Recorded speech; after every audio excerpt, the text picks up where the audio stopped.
Good afternoon, fantasy football fans. Welcome to the Gridiron Ratings ReDraft Podcast. I am your hostess, probably not with the mostest, but I'm still here, Jeff DiMatteo, and with me is Gridiron Ratings ReDraft analyst, Matt McCarthy. Matt, I know you're a little new around here. Very People new. on this channel haven't seen you. Tell us about yourself.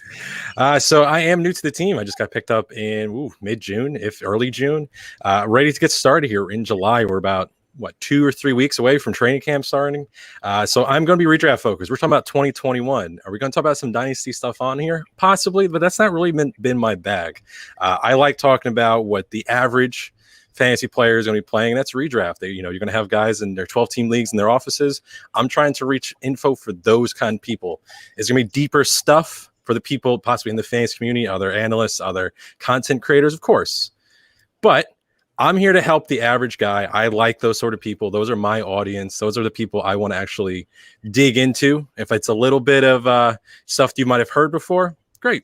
Thank you for coming on and sharing this time with us. But I'm really here to help the newer and more average folk. That's my target people here for Gridiron Ratings for sure. Perfect. I've been pretty much average at everything my entire life, so I think I fall right into the demographic.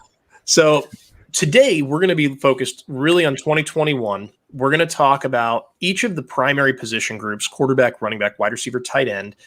Everything's going to be about PPR unless we otherwise designate, right? Mm-hmm. So we're going to stick in the PPR space. It's kind of become the new standard in fantasy football in a lot of ways. It used to be, standard scoring, touchdowns and yards. Yeah. And, PPR is kind of the new standard with half point kind of nipping at its heels. But we're going to live in the PPR space just for the sake of consistency throughout the show. What we want to do is kind of take everyone through each position, and we're going to talk kind of high level, right? We don't want to get too nitty gritty into too many individual players. We're going to talk about a couple of tiers, a couple of strategies. We're going to keep it very simple at each position group and give you guys a sense of what to expect going into your draft. And then as we move forward throughout the offseason, you can expect more and more detail at each position, and we'll start getting into the point of helping you develop your draft plan before you walk into that room with your buddies from your office, your high school friends or whatever it is, or whoever it is you're drafting with. So without further ado, why don't we shoot into our first position? Let's talk quarterbacks. Everybody and their brother talks about the Konami code quarterback, right? That's the thing. It's the cheat code. So what does that mean to you? I feel like it gets thrown around, but give me your definition of it. So rushing is really that extra little factor because you're going to have so many guys that are going to be throwing for, 500 attempts, 4,000 yards. From 2020 alone, you had 14 quarterbacks that threw over 500 times and 4,000 yards, something that seemed to be, a real benchmark to hit. And, had only a few guys a few years ago, like when Breeze was throwing for 5,000 yards when he was still playing. See the jersey behind you. That was a real feat. And 5,000 yards still is a real, mountain to climb. But when 11 guys can hit 4,000 yards with 30 touchdowns, 10 guys are able to accomplish that sort of feat. Rushing yards. Can they pick up rushing yards and can they get you fantasy points? And again, top 12, we're looking at, who's going to be like the real starters for your teams, right? In normal 1 QB redraft sort of deal. So in the past few years, let's talk about percentages and for both total points and points per game. In terms of total points, in the top 12 finishers for the last 3 years, 42% of the overall top 12 quarterbacks had at least 300 rushing yards. And in terms of points per game, it was 36%. So last year you had 6 of the top 12 were actually 300-yard rushing quarterbacks. So you're going to have the guys like, Murray and Jackson who are going to, hit for running back type numbers, but having just a little bit of that extra incentive to go and pick up a guy, like Wilson, even Mahomes, these kind of guys that you're going to be drafting early, there's still some prioritization because, even though Tom Brady and that Super Bowl champion Tampa Bay Buccaneers exist, I think his rushing yards in the year was -4. He had a couple of touchdowns, didn't he? He reached the ball over the top. That's his old special from New England. Now it's nice to have, right? It's nice to have a little bit of the sort of, okay, I can go into this game knowing, I have 2 or 3 points already sitting there. And then it's just adding on the passing yards, adding on the touchdowns, having a nice little early start possibly in your competition, I think is a really nice thing to incentivize for fantasy managers going into drafts. Perfect. So you already mentioned Jackson. You mentioned Murray. You threw a few other names out there. Now we know Mahomes will be the first quarterback off the board in a lot of cases. And I don't want to get too deep into the nitty gritty here, but where's the elite tier? I mean, is it Jackson, Murray, and question mark, or do we have a defined like third guy that should be in that upper echelon of that Konami code, that elite level of quarterback? So the one thing for me is, so with Gridiron Ratings, my ranking is becoming here soon, but I rank for full PPR, and I've been, teamed up. I'm going to consider it an extra ranker through fantasypros.com. I like tiers. So when my rankings do show up on the site, I'm going to be tiering them out. So we have, we do have, for me personally, the quote unquote elite tier for me is 2 guys, but that near elite tier where I think there's an advantage is 6 guys deep. So you have all the way from like Patrick Mahomes and Josh Allen, all the way through Dak, Lamar Jackson, Kyler Murray, and Russell Wilson. Russell Wilson currently, for me, I actually was on another show saying that for me, I think he's one of the perfect picks right now at quarterback, because you're going to get and I know that second half he had last year in 2020 might be bringing him down a little bit, but if he can have possibly around 500 rushing yards and, with the extra game added on, if you can get still an advantage over the rest of your league, an ADP is a nice thing to be brought up. So if I can pay a lesser value for a near or close to the Mahomes, the Allen, who are going to be going, second round, Patrick Mahomes might even be being in your first rounds in some of your drafts for redraft come August, because people just love those top quarterbacks. But if you can get a same guy or similar guy later, that's something I really want to go for, because I don't hate players. I don't love players. I love values. I love ADP. I love being able to get more bargain for my buck in a sense. So you mentioned Jackson in that second group of quarterbacks. Did I hear that correct? Lamar Jackson, yes. So who's number 1 and number 2? Who's in the first tier? It's just Mahomes and Allen for me currently. Got it. Yeah. Okay. And I just want to make sure we have it in the right order for our listeners and our viewers here. Yes. And technically, Russell Wilson for me currently is in a tier of himself. He is number 6, and he is just in tier 3. He's the only one in there. For me, I do want to see a little bit, because they did switch offensive coordinators, and I think he is a little bit behind the pack. I think it might be me, in sense, playing against myself, where it's, hey, that first half of the year when he was averaging 34 fantasy points per game, that Russell Wilson's tier 1. That second half of the year when he's averaging 20 fantasy points per game, that Russell Wilson is tier 3. So I think he's going to mix into the second tier. I just love a lot of these guys, and he almost doesn't do just enough that Allen and Mahomes might do passing wise, and he doesn't do kind of enough rushing wise as like Murray and Jackson.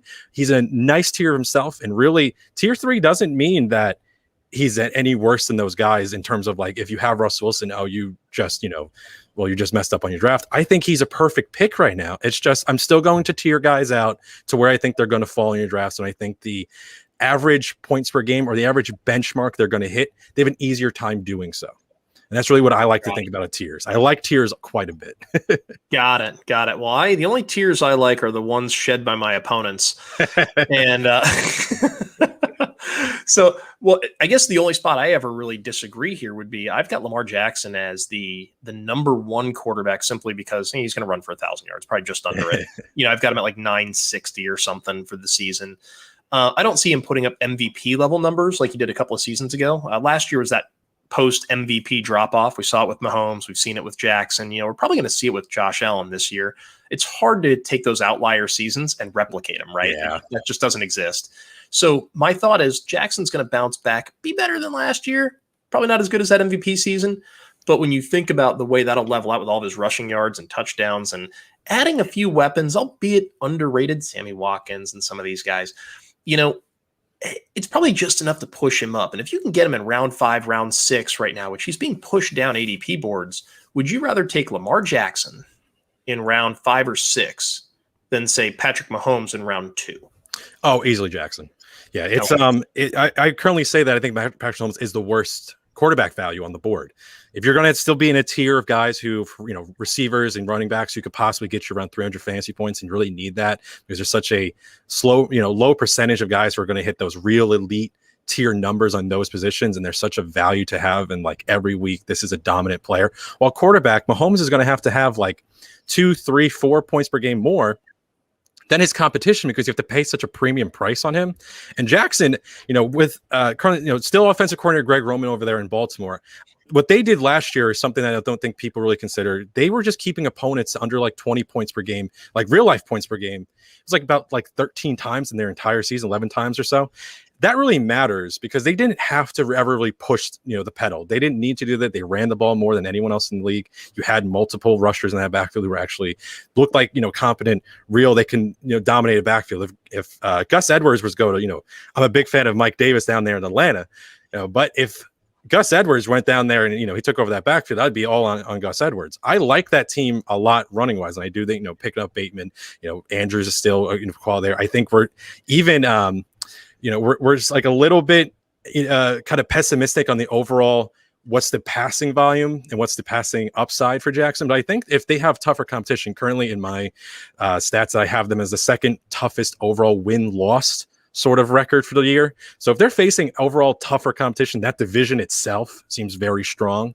Sure. You're going to have more passing opportunities. And it's more like if someone's in a tier 2 for me, it's not like an insult. It's just, can they presumed hit those sort of benchmarks more? Mahomes currently, Kansas City Chiefs still, to me, the number 1 offense in the league. So it's really not a detriment to Jackson's value. It's really just, hey, if you're getting guys, I was really hoping he was going to be the lowest ADP in the preseason. It ended up being Wilson. But honestly, if it switches to Dak, Jackson, whichever guy is last of those first 6, that's my favorite quarterback. Got it. Don't you besmirch my Lamar Jackson. Never.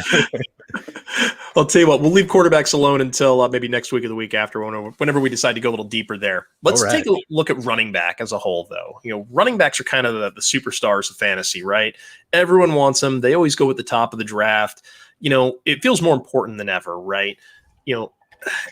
The trouble is running back is beginning to feel kind of shallow, right? Like we're starting to see more committees. There's fewer of these kind of like, workhorse style backs that see the rushing and receiving load.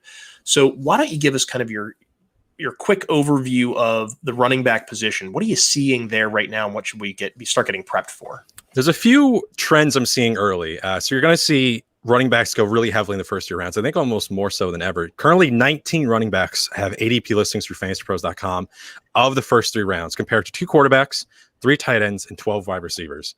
So you're seeing, you're seeing it really, dip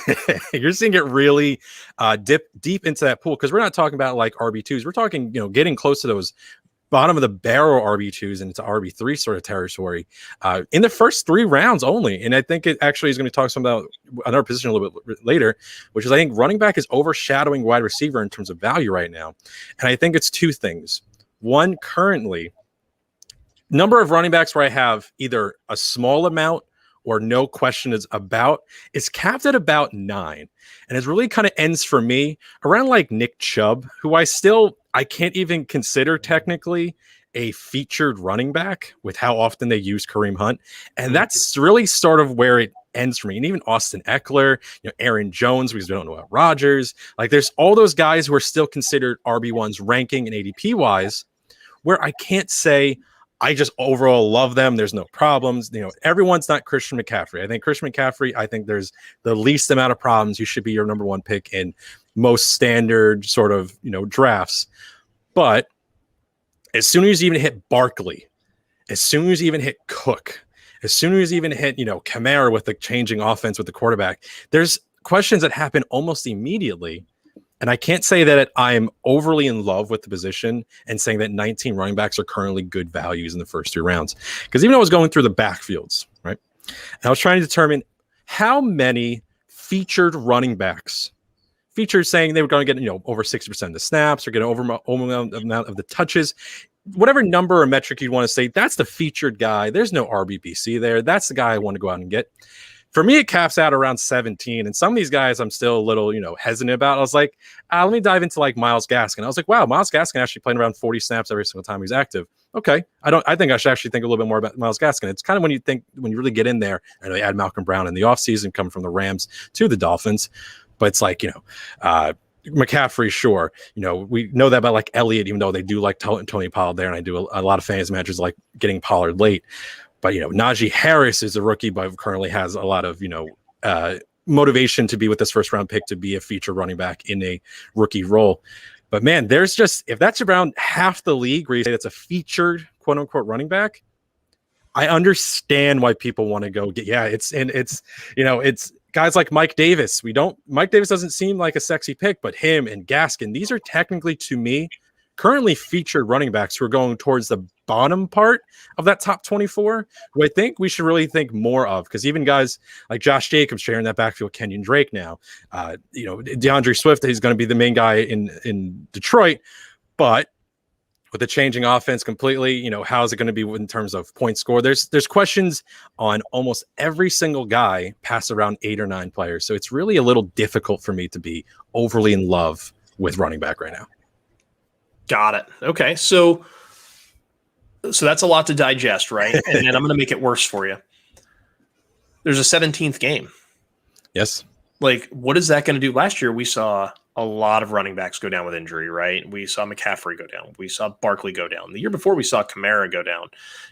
Zeke got, nicked up, plus he was having trouble with fumbles. Like, all of those top backs were nicked up or struggling or whatever and what have you. And it seemed like we had a weird influx of guys that really shouldn't have made the impact they did, whether it was Myles Gaskin or whether it was James Robinson or whether it was whoever. There was this weird kind of, I guess, collection of like ancillary backs that were fantasy relevant. Do you see the 17th game pushing more teams to rest their backs and maybe take those workhorse guys and those featured backs and maybe start regulating their touches a little bit just so they're fresh in the playoffs? I think about a team like the Browns. They're a playoff team. That's, or at least we like to think in the preseason, that they're going to be a playoff favorite. Do you try to keep Chubb and Hunt, rotating frequently enough and even have a third guy involved just so those guys are fresh in December and January? Or do you think that's just kind of overthinking the situation and not, it's not worth worrying about? You know who actually perfected that last year? That was the Tampa Bay Buccaneers.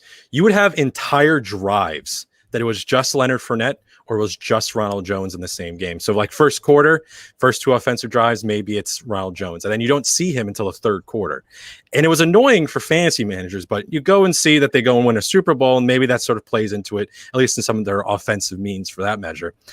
I do think we're going to be looking towards more RBBC. Those teams that do have featured running backs for 2021, take advantage of it, because I really think that's going to disappear. I think next year in the 2022 drafts, I think the amount of like featured guys might be like 6, 7, 8. I think it's going to be a real different draft season next year. Now, we're not going to technically know that because I cannot predict the future unless Jeff DiMatteo can predict the future, which I'm a little, I'm a little scared of your wizard powers, But that crystal ball's over there. I gotta get it. Polish it up. Magic 8 balls over there.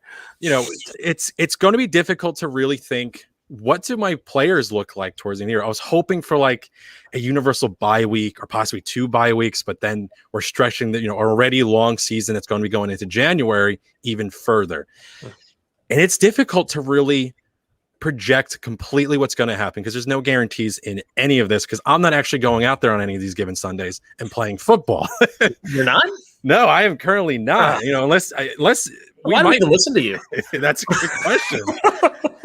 I played football for 1 year in 7th grade, and they wouldn't let me play wide receiver because I was too big, and they had me a lineman, and I never went back. So you can see it. So people can come at me saying, I never played the game. You're right. I never did. I played in 7th grade, and that was it. But I do think that there's going to be a real talking point. How far into the season do we see running backs who are in more heavy workloads? Derrick Henry easily comes to mind. My first article I wrote last year in the offseason was talking about how Christian McCaffrey, with his 400 touch season, what's the real consistency?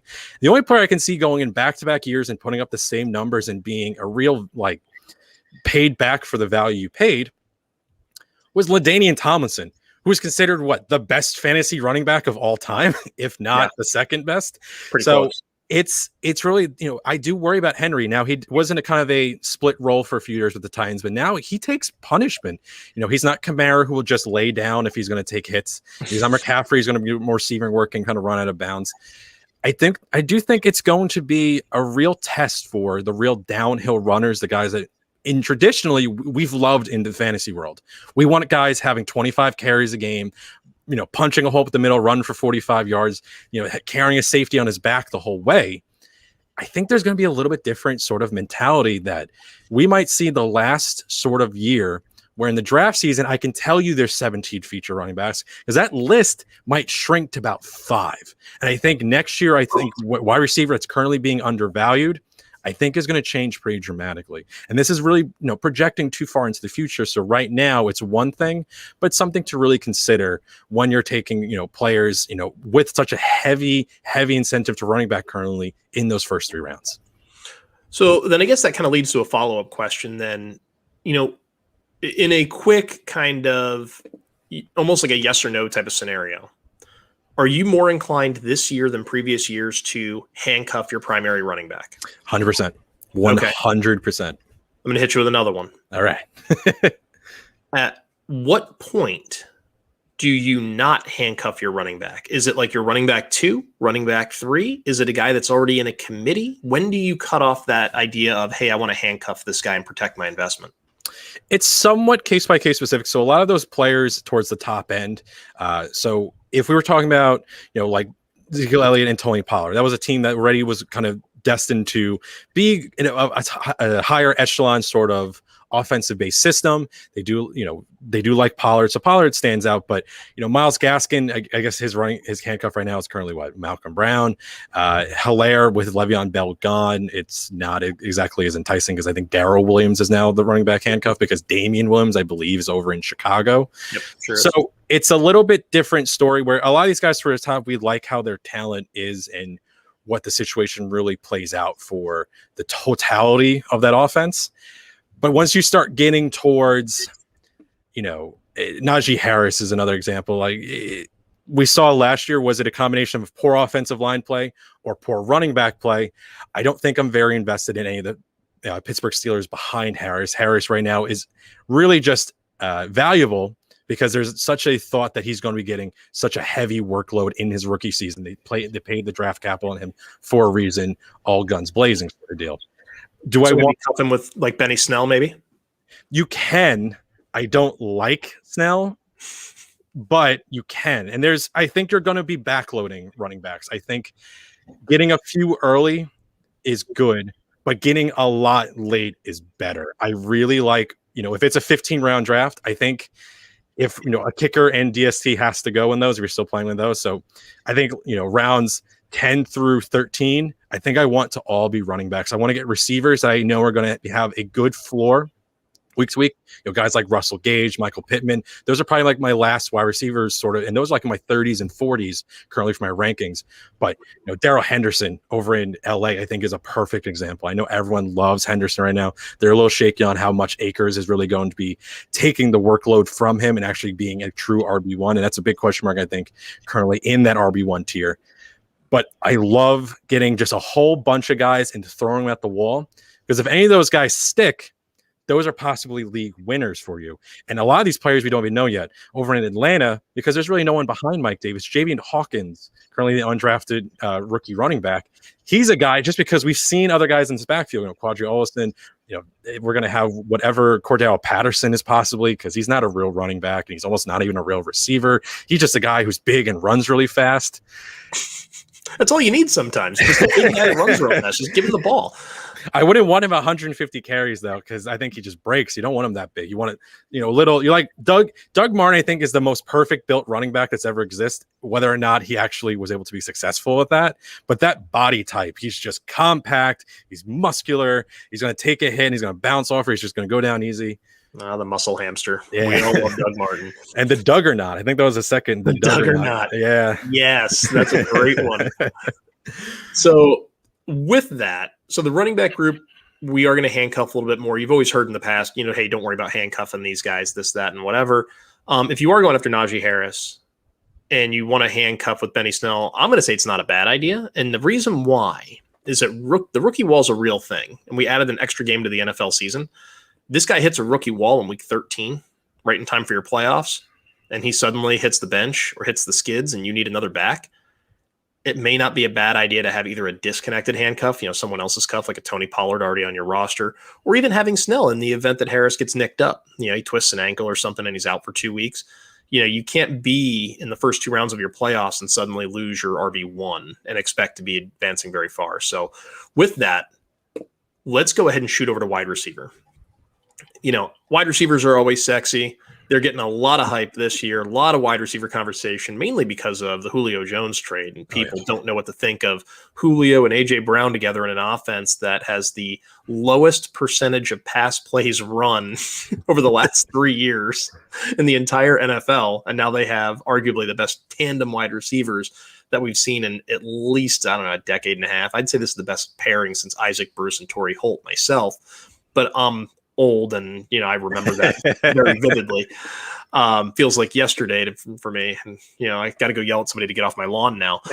The elite wide receiver group, though, they're kind of collectively undervalued still, right? Mm-hmm. Like we're seeing guys like Devontae Adams, who was the wideout one last year. He's still going. We're talking like early second round. Like we're not seeing these wide receivers come off the board in the first. So it starts to kind of create, a few headaches, right? In terms of roster construction, how do we build around some great running backs, still get a great wide receiver, or do we punt running back and zig while everyone zags? Do we go and get elite wide receivers and get those running backs late? So where's that balance for you? When do you say, okay, look, this is where I'm going to take, maybe it's in the first round or second round, whatever that looks like. I'm going to skip running back and I'm going to take the elite wide out. Where does that start to come into play for you? It's really kind of a matter of how many elite wide receivers you actually think there are, because it's going to be a question of when does it start feeling like a real value? Because you do have a few question marks at the top, specifically almost just Devontae Adams, who I'm currently still ranking as my wide receiver one until further notice. This is a redraft show. Technically, a lot of the drafts are going to be talking about for us aren't happening until August or even like the first week of September or so. Sure. So for me, I actually think Rodgers still plays, so I can at least cop to that on the sense. But for receiver, that elite group for me, it's kind of around about 8 or so, and there's a nice little very good stretch there. You have guys like Allen Robinson, Keenan Allen, Justin Jefferson, who are more a matter of, you do have a quarterback change possibly in Chicago. Justin Herbert, I do think I do like that offense quite a bit. I like Keenan Allen in a PPR sense to, if you're doing old sort of style, maybe that's not Keenan Allen's game. And Justin Jefferson having the best rookie season for a receiver almost ever. So these are very good picks, elite picks. You're talking about like DK Metcalf, Michael Thomas, who I think is extremely undervalued currently, Ridley, and all these sort of, big receivers you're going to see in the first 2-3 rounds. Like I said, you only had 11, as I lost my notes on that one. The running backs, there are 12 wide receivers in the first 3 rounds. Excuse me. I got 15 tabs open, so it bothers me on that one. If 12 receivers are going in the first 3 rounds, we're going to consider that our elite tier. So we're going all the way down to around Justin Jefferson or so. That's really currently kind of in terms of ADP. It's a matter of how comfortable you about the points per game and the overall output of receivers, because receivers tend to, they're going to be really able to stay in for the 17-game season, unless it was like a hamstring, like we saw last year with Kenny Galladay, which was an extremely large headache. Mm-hmm. We want to go into the year thinking, I'm drafting a guy for 17 games, and his points per game is going to really showcase that, because in terms of total points and points per game, I think running back, you look more at points per game, because you're going to have, I think in the top 24 guys, there's like 2 or 3 players who had like a full 16-game season. It's just not going to happen. Some guys even get rested for the end of the year. That's really just a different issue altogether. But in 17 games, like we just talked about running back, I do want to try and get 1 or 2 of the no questions about it or little questions about running backs, and then it's just wide receiver time. If I can have guys like CeeDee Lamb as like my wide, or Amari Cooper, I love those Cowboys, even going down to, the Tampa Bay guys, if you can get good values, because I do like Antonio Brown quite a bit, that wide receiver 1 range is a little bit larger for me. There's the elite wide receivers, the very good wide receivers, and then about 18 wide receivers deep of guys I would be happy as my wide receiver 1. They're not a wide receiver 1, but they're good for being my wide receiver 1, which is a little bit different. Fair enough. Okay, so we've got quite a bit going on there too, right? Like the wide receiver group is big. We know that there's probably more productivity in those first 12 players than there is necessarily in the first 12 running backs, which I think is a reasonable thing to assume, because it is a passing league, right? And the drop off just isn't as much, right? From wide receiver 1 to wide receiver 12 versus running back 1 to running back 12. But where does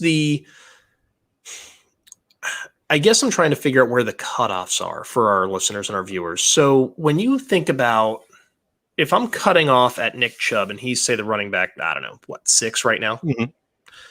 And you go ahead and you take Adams, and let's just say it's Justin Jefferson. Let's say it's DeAndre Hopkins and Tyreek Hill.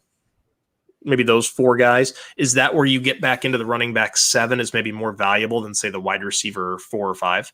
Yeah, and those overall rankings for me are going to be more cohesion as I do, because I will be ranking against each other. For right now was more sort of looking at the group as a standstill. When I look at overall rankings currently for me, and I look at the 2 positions, my running back 9 Allen Robinson and my wide receiver 9 Allen Robinson, my running back 9 and Nick Chubb. Those are the 9th guys of those positions. They are not on the same grouping for me. Nick Chubb is currently for me probably pushing towards my wide receiver, 6 or 7. So in Thomas and Brown, you're going to have some guys mixed in as well. You're going to have some of the tight ends kind of mixed in. You're going to have this grouping, but those numbers, even though they are the same, they don't mesh. There's still going to be a little bit the higher priority on the no nonsense running backs than these high receivers, just because, you have a larger grouping of like points per game and total points. So just in the past few years. So, looking at like 200 fantasy points, right?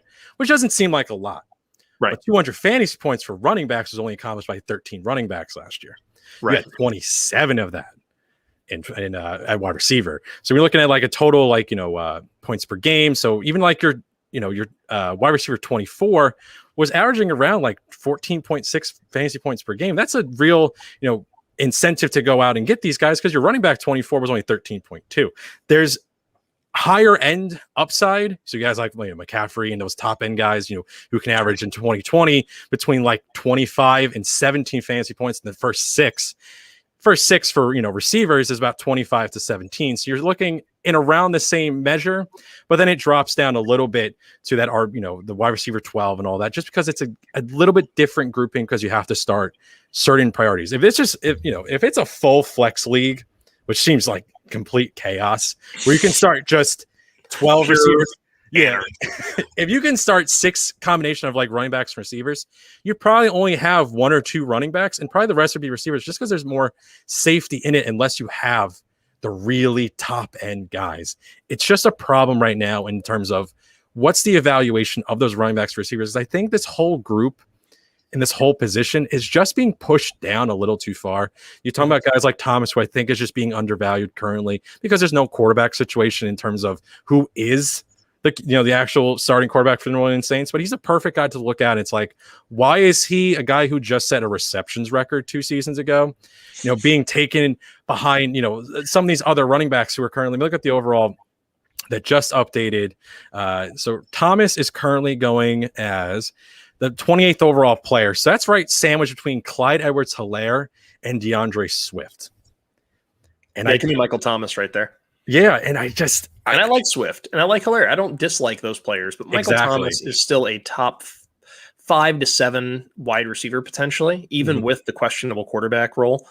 As we look at this group and we look at Thomas, we look at all these players, I always advise any fantasy football player, whether they're new or seasoned or whatever, because it's a lesson that's often forgotten, is that if you're looking at your tiers and you're looking at your rankings, don't reach for a position just because it's on a run, right?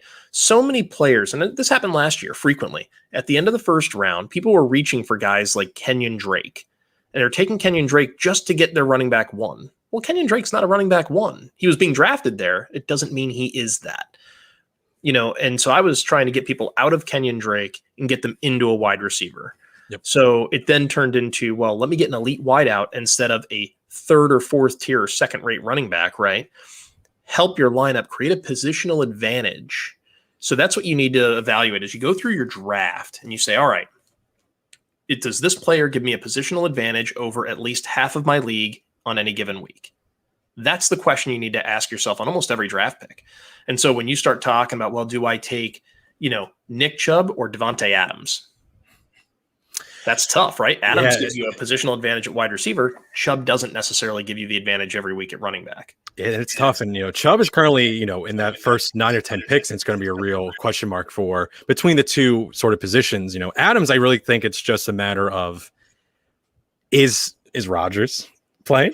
Is he playing? Is he doing? He's going to play. And I think breaking news per me, Aaron Rodgers is going to freaking show up and play. This guy's not going to sit here and walk away from the money at his age and everything else. You don't sit out a year right now pushing 40 and expect to ever come back. He's not getting the Jeopardy hosting gig. Like, everyone needs to calm down. The guy's going to be back. He's enjoying his time off with his new fiance and all that. He's enjoying some vacation. He's been playing golf and beating up Tom Brady on the golf course. He can't do it on the football field. It's been, he'll be back and that'll be fine. But I'll tell you what. Aaron Rodgers does impact another player pretty significantly, and he's actually playing tight end. So let's transition a little bit. Let's take a look at tight ends. Bobby Tonyan, and I hate to lead off with this guy because I feel like this is the most touchdown-dependent tight end, and he's overly loved in fantasy leagues everywhere because of his end-of-season numbers last year. But this is a dude where if we remove 2 or 3 of his games last year, he goes from like the tight end, I don't know, what he finished, 10, 11, all the way down to tight end like non-existent. Yeah, it's really just a matter of those. You're chasing that in reality because he finishes the tight end 3, which is really crazy. It's a matter of you're chasing touchdown upside, right? Like that is a real thing. And there was some incentive and some thought about in the preseason last year to go after Jay Sternberger, which ended up not being the guy. It was Tonyan, but you're looking for touchdowns. It's really a position outside of a few guys, which is really just, to me, 3. It's 3. You want Kelsey really Waller. You want 3. Mm-hmm. I know there's 6 that people love, but there's 3. But you're going to be, this position is really difficult. And I think it's getting pushed up every single season, which is why I was talking about a quarterback before. I think the group of tight ends that are going to get pushed up, I think I'd rather take the quarterback. I think there's actually more safety. I think if I want to still get a near elite or grouping, I think that first 6 is still an advantage over the next 6 at quarterback for me currently in my ranks. This whole position, Kelsey's going to go first round or second. Waller and Kittle are going to mix in the next round or 2. Those next 3 guys are pushing towards top 50 picks in Pitts, Andrews, and Hawkinson. And there's a really, really strong case for that to be one of the biggest blunders. And it's I don't want to say that it's something that's going to happen every single year, but I went through and looked over the ADP and the finishes of the last 2 seasons just to say, okay, let's see where maybe I'm wrong. Maybe I'm not right on this one. So last year, right, the first 6 picks, well, you had a 50-50 shot of actually having that player finish in the top 15 because Ingram finishes the tight end 17. He was being drafted 71st overall as a tight end 6. You had Zach Ertz finish as tight end 30, 52nd overall. Kittle, different story. He got hurt. We'll take that. But even other guys in the top 12, right? So we had Jared Cook, finished 17th, was drafted 11th. We had Austin Hooper, finished 18th, draft 10. You had Hunter Henry, drafted 9th, finished 14th. Tyler Higbee, who I liked a lot. I didn't love him like he was being pushed up to, but I did like that stretch to the edit at the end of 2019. Finishes the tight end 20 after being drafted tight end 8. And we saw that the year prior too. We did it with the next 3 guys after the first 3 quite again. Kelsey, Kittle, and Ertz returned you pretty good value in 2019. Kelsey and Kittle finished 1 and 2 like they were drafted. Ertz finished 4th, was drafted 3rd. Evan Ingram drafted 4th, finished tight end 18. OJ Howard. OJ Howard, I don't even have him ranked. I think I did like 24 tight ends deep. He didn't even show up. So we'll get rid of him. But he also didn't finish as ranked. Vance McDonald, Njoku, and Eric Ebron all were not able to finish in my ranks of actually where I can say, oh, they were in the top 24 or 30, whatever amount of guys. These were all top 12 picks. You're seeing just a very high miss rate on top 12 QBs. Mm-hmm. And so this position, I'm just out on. I'm tired of trying to guess unless it's the first 3 because I don't want to incentivize it. If you can treat it like you used to treat quarterback. Give me Mo Alley Cox in like the 13th round and I'm done. Carson Wentz will throw to a tight end. He loves a tight end. I want Zach Ertz to be traded there so badly. You have no idea. Then I can't take Mo Alley Cox. I mean, come on. Give me some Mo Alley Cox. Look, I agree with you. I think the tight end position it's not a wasteland like it was a couple of years ago. You had Kittle, Waller, Kelsey, they really make it at the top. Hawkinson stands to see a lot of volume this year, but is he really a difference maker as a playmaker? And the jury's out on that. Kyle Pitts, how's he going to do when people are actually getting their hands on him? In college, you're talking about teams running bailout zone, and even if he's lined up in a big slot or in a nasty position where he's actually got a defensive back over him, they never put hands on him. That's not happening at the NFL. He's going to get jammed up, beat up, knocked around, and I want to see how he responds to that. I don't think this is a guy where in redraft we should be focused on him. I'm going to let somebody else make that mistake. One of my favorite things to do in a draft room is when somebody's making mistakes, I don't interrupt them. I let them go ahead and screw up, and then I'm going to go ahead and reap the benefits because some other guy is going to fall to me. And I don't mind if I've got Christian McCaffrey with the top pick, for example, coming back around in rounds 2, 3, taking, some combination of Waller and Mahomes. And I am going to beat your ass at quarterback, tight end, and running back, one at least, almost every week. And I'm going to come back in my next 2 picks, and I'm going to hammer wide receiver. And I'm probably going to beat you at wide receiver 1, wide receiver 2, tight end, quarterback, and running back 1 every single week. You might have a better wide receiver 2 or running back 2. You might have a better flex. You might have some of these other ancillary players that are sexier. But at the end of the day, I'm going to score more points than you, and I'm going to win. And that's the name of the game. And it's really, that's why I don't like recommending people to currently go out and really reach for tight ends or try and pick up where you can still backfill starters for your team. If you're still missing a wide receiver 2, or you can pick another running back because your running back depth is a little bad. It's one of the tougher positions right now to really just, I think, get right. Noah Fant might be great. Dallas Goedert might be great. Might. Push them all down the board. They might be great. Yeah. Take a guy that you can count on. And if you can't get Kelsey, Waller, Kittle, because if you're picking at 10 or 11, it doesn't make sense to go tight end early. It makes more sense to go ahead and take your running back, take your wide receiver, get the best 2 guys you can get your hands on. And then when you come back around in rounds 3 and 4, you can do it again. And then you can wait on quarterback, take a Russell Wilson. You wait on tight end, you take Mo Alley Cox, and I'm just throwing him out there arbitrarily. I'm not actually recommending him as a buy right now. But there's, I want to see him do well. The VCU basketball player turned NFL football player. Like, it's just a really neat story. And so I kind of want to see him do well. But, you can build your roster any number of ways. And we recommend you build your roster the way you're comfortable with. But at the end of the day, we want to see you do 2 things. Number 1, get points in your lineup. Every pick should be about, how do I put enough points in my lineup to have a positional advantage over half of my league any given week? Because if you're beating at least half the league any given week, you're in the playoffs. And you need luck in the playoffs. I don't care how good your team is. I've watched completely stacked rosters completely burn out in the playoffs. It happens. You just need to get there. So positional advantage, stack those points up at each position. Don't reach and don't force a position because you think you need to fill it, like drafting Kenyon Drake at 11 last year.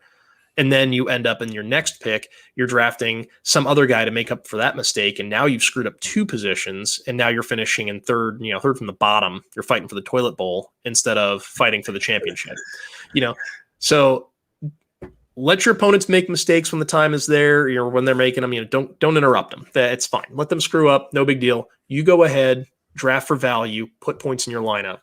With that, I know we've got a couple things that we want to probably talk about real quick before we dart out of here. Number 1, go to gridironratings.com, check out the draft kit. We have 500 players, offense and IDP, with full written analysis, projections, the whole 9, all ranked out. Matt will start to have his little stamp put on the draft guide as we do our updates through August. It is a live draft guide, digital magazine that'll be updated multiple times through the end of July and August. So it'll be up to date for you by the time you take it to your draft room. Also, if you found any of this information useful, insightful, it made you happy on any level, subscribe, click the like button, drop us some comments. If you think we're stupid, leave us a comment. Tell us we're dumb. Because we need to know why we're being dumb, because, we might have missed a point that you're seeing. We are not the all-seeing and all-knowing, although Matt thinks he is. Just kidding. Look at the crystal ball. Magic 8 ball, crystal ball. I don't even know which one to grab sometimes. But with that, you can find us. You can find Matt McCarthy on Twitter at Methodical1. That's capital MATTHODICAL and the number 1. My name's Jeff DiMatteo. You can find me on Twitter at NFL_DiMatteo. Check out the site at Gridiron Rating on Twitter. Like I said, follow us, like us, comment us, DM us, whatever you got to do. We're happy to help. Until next time, happy drafting. We'll see you in a week. Take care. Bye.